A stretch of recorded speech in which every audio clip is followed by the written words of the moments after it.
We continue now at the top of Daf Lamed Beis Amud Aleph in Meseches Zevachim. This is Zevachim Daf 32a. On the previous Amud, the Mishnah said that those who are disqualified from doing the avoda, they are able to do the shchita, they can do the slaughtering of the animal that is the karban. And the Mishnah now continues v'chulan. Now all of them, Rashi explains v'chulan hapsulin, meaning all of those who are disqualified. Shekiblu es hadam, if they receive the blood, they do the kabbalas hadam chutz lizmano v'chutz lemekomo with an intention that it's going to be consumed. The karban will be consumed outside of the proper time or outside of the proper place. So then, im yesh dam hanefesh, if there's still soul blood left in the animal, yachzor hakosher v'yakabel. So then a person who's kosher, who's qualified to do the avodah, he can go ahead and do another kabbalas hadam, and again continue with the avodos.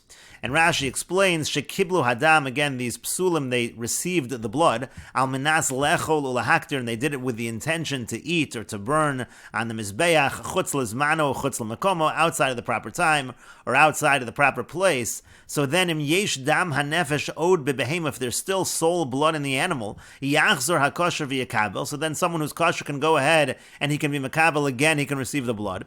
V'yizrok hakosher, and then the person who's kosher will do this rika, he'll throw the blood. She'ein machshavton shel elu posalton bekabola. The point of the mission is, the fact that these individuals had a wrong intent during the kabbalas hadam, that's not going to create a disqualification of the karban. Their kabbalah is not good, but it's not going to disqualify the karban.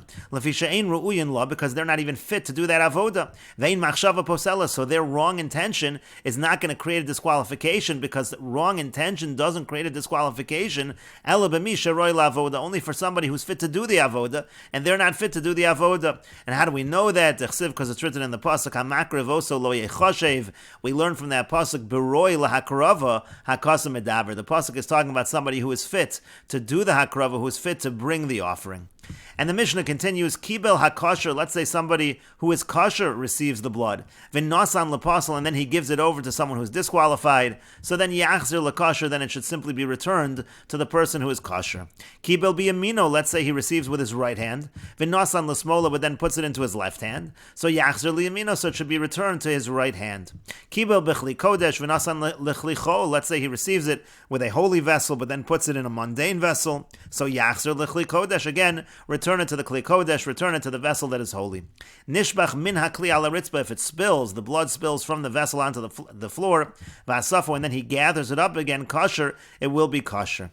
Nosno al gabi hakevesh, let's say he places the blood by the ramp, on the ramp of the mizbeach, that's not where it's supposed to be applied, or shelo keneged hayesod, he applies it on the mizbeach, but not corresponding to where the yesod, where the base of the mizbeach is. Nosan esanitan and lamata lamalon, let's say he puts blood that was supposed to be put on the lower half, he puts it on the upper half, esanitan and lamalon and lamata, or that which was supposed to be on the upper half, he puts it on the lower half. V'esanitan and bifnim bachot, something that was supposed to be applied in the Beis HaMikdash, he does it on the mizbeach outside the Beis HaMikdash, v'esanitan and bachotz bifnim, or it was supposed to be applied outside on the mizbeach outside the Beis HaMikdash, he does it inside. So in those cases, im yesh dam hanefesh, again, if there is still soul blood in the animal, yachzer hakosher v'yakabel, somebody who's kosher should go ahead and again receive the blood. And Rashi explains that Yachzir L'Kosher, again, if it was given over to somebody who is puzzle, so then it should be returned to the kosher, Delo Mifsal B'Hachi, because that does not create a disqualification. Uva Perak Rishon Shanin and Law, in the first parak we explained exactly what this part of the Mishnah means. Laman de Islay Holacha Shalo Beregel Shma Holacha. There's one Mandamer who says that even if it's conveyed without walking, that's still called conveying. Lamar Ked Islay Uleidach Ked Islay. According to that master, according to what he holds, and we explain according to the other one, according to what he holds, that is all discussed earlier.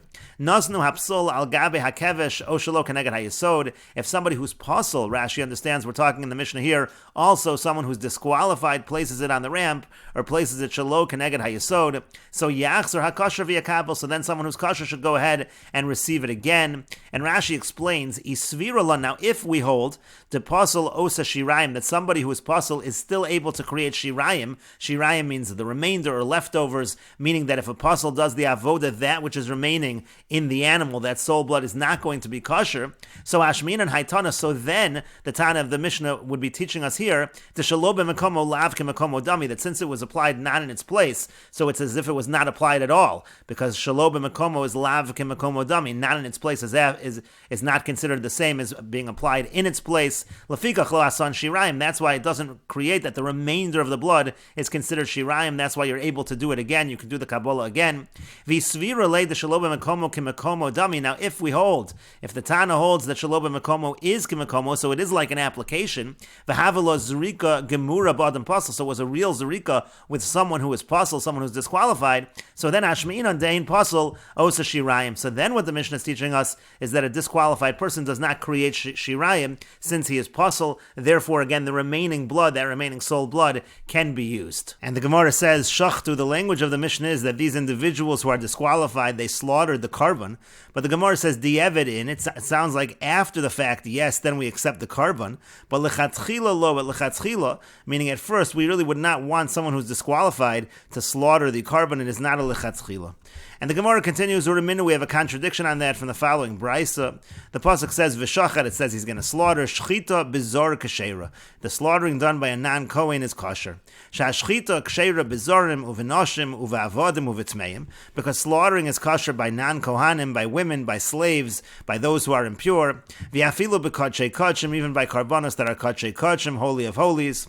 Oeino elo b'kohanim, or maybe it's only with Kohanim. So Amrit, we say as follows. V'chime'ayin bosa, from where are we coming? Mechlal shenemar, because it says in the pasuk, "V'yato v'necho itach tishmeru es kahunaschem l'chol devar hamizbeach." The pasuk says that the kahuna is for everything that has to do with the mizbeach, everything that has to do with the bringing of the carbon. So yachol, so one might think af b'shchita, the same is true even for shchita. Maybe shchita also must be done by the kohanim. Tamid lomer v'shachad has been abakor lefnei Hashem. It says in the pasuk he slaughters the cattle before Hashem and v'hikrivo, and then it says that they're going to bring it, referring to the kohanim, and we understand that to mean Kabbalah elach mitzvahs kahuna, from the receiving of the blood and onward is the mitzvah of kahuna. Limed al hashchita, that teaches us that when it comes to the slaughtering, sheksheira b'chol adam, that's kosher with anybody. And so from the Brisa it seems that even lechatchila it's kosher that the slaughtering be done by those who are disqualified from doing the other parts of the bringing of the carbon. And Rashi explains, Hachi Garsinan, this is the proper text. Uraminu, we have a contradiction from the following Brisa. V'shachat shrita b'zor kasheira. Again, it says v'shachat. It means that slaughtering done by the non-Kohen is kosher. Midelo ksiv v'shachat ha-Kohen. The point over here is it doesn't say v'shachat ha-Kohen.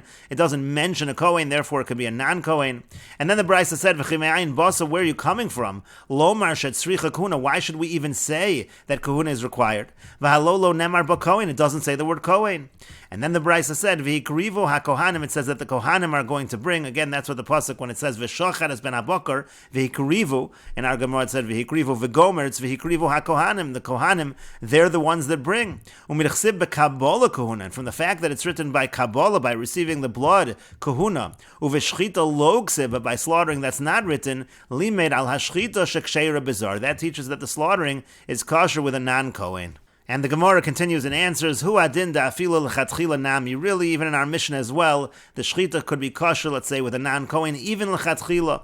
And why is it that it's phrased in our Mishnah as if it's a b'di'evid? Umishum dekaboy lemisna temeim. Since the Mishnah is going to teach the halacha about temeim, the l'chatchila lo, when it comes to those who are impure, really l'chatchila, they shouldn't be doing the slaughtering. There's a concern they're going to be metame, they're going to cause the carbon to become impure. Gezeira shema yigu b'basar, there's a gezeira decree, maybe they'll touch the meat of the carbon. And so since we have to say b'di'evid for the temeim, so tana sheshachtu, that's why the Tana of our Mishnah teaches sheshachtu, that they slaughtered again in the past tense in a language of b'di'evid because of the case of temeim. And the Gemara continues, V'tamei di'evid shaper dami, a tamei even after the fact, is that really okay?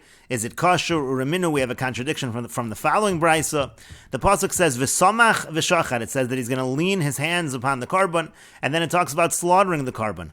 And we learn, mas micha b'tahorim, just like the leaning has to be done with those who are pure, av shchita b'tahorim, so too the slaughtering has to be done with those who are pure. So apparently, it would not be kosher even b'di'evid if a tamei were to do the shchita. And the Gemara says, no, that's not what the brisa means. Really, the brisa means midrabanan. The brisa simply means lechatchila. Because of a gzeira midrabanan, we're concerned that the tamei person is going to touch the meat of the carbon. That's what it means that it should be done with tahorim. But again, that's just a lechatchila. B'di'evid, it would be kosher even if the person was tamei. Rashi explains, masmicha b'tahorim, just like the leaning upon the animal, the person has to be pure. Kedemefarish lakamei. That's going to be explained as we go on. And again, the Gemara answered midrabanan. It's all really a derabanan when it comes to the shchita shema yigu bebasar, because we're afraid that they're going to touch the meat of the carbon. And the Gemara continues and asks, Ma'ishna smicha, well, what's the difference by smicha, by leaning on the carbon? Tichsiv lifnei Hashem, it says lifnei Hashem, and therefore it says lifnei Hashem, it has to be in the area of the Beis HaMikdash where a Tamei person is not allowed to go. It's going to be in the area of the Azara, and so therefore it would not be kosher with somebody who's Tamei. So Shechita Nami, when it comes to the slaughtering also, Haksiv lifnei Hashem, isn't it written lifnei Hashem? It has to be in the Azara, and therefore again, if it has to be in the Azara, so how can the person be Tamei? And the Gemara says, no, Efshar da'avid sakin arucha v'shachid. When it comes to slaughtering, and this Rashi mentioned on the previous Amud, it's possible to have a long knife, and therefore you could stand outside the Azara and slaughter the animal in the Azara, and therefore it's possible to slaughter in that fashion, and that's why, again, b'di'evid, it's going to be okay. Smicha nami, but the Gemara says, leaning also, Efshar dema'ayel yodei v'samach, isn't it possible that the person can bring his hands in, just his hands into the Azara, and do smicha that way? A Tamei person is allowed to have his hands in the Azara. But the Gemara says, no, Kasavar, this Tana holds, Bia b'mixas, even entering the Azara a little, Shema Bia is called entering, and it would be problematic, even for the person just to put his hands into the Azara. And the Gemara continues, Rav Chisda Masni Ibcha. Rav Chisda taught this in the reverse. V'samach v'shachat, that it says again, v'samach v'shachat, but we learn as follows, mashchita b'tahorin, it's not that masmicha b'tahorin, we're not learning shchita from smicha, we're learning smicha from shchita, just like shchita is done by those who are pure, af smicha b'tahorin, so too, smicha is done by those who are pure. And again, ma'ishnas shchita d'chsiv l'fnei Hashem, what's the difference by shchita? It says l'fnei Hashem. And Rashi explains, ma'ishna smicha, again, what's the difference by smicha? Devitahorim midoraisa, that on a doraisa level, it has to be done with tahorim, with pure people, but you're saying that's not true when it comes to shchita. And again, the Gemara answered, one can use a long knife when it comes to shchita. And again, then we had Rav Chisda, who taught the braisa in reverse, and we will continue with this discussion in the next video on Daf Lamed Beis Amid Beis.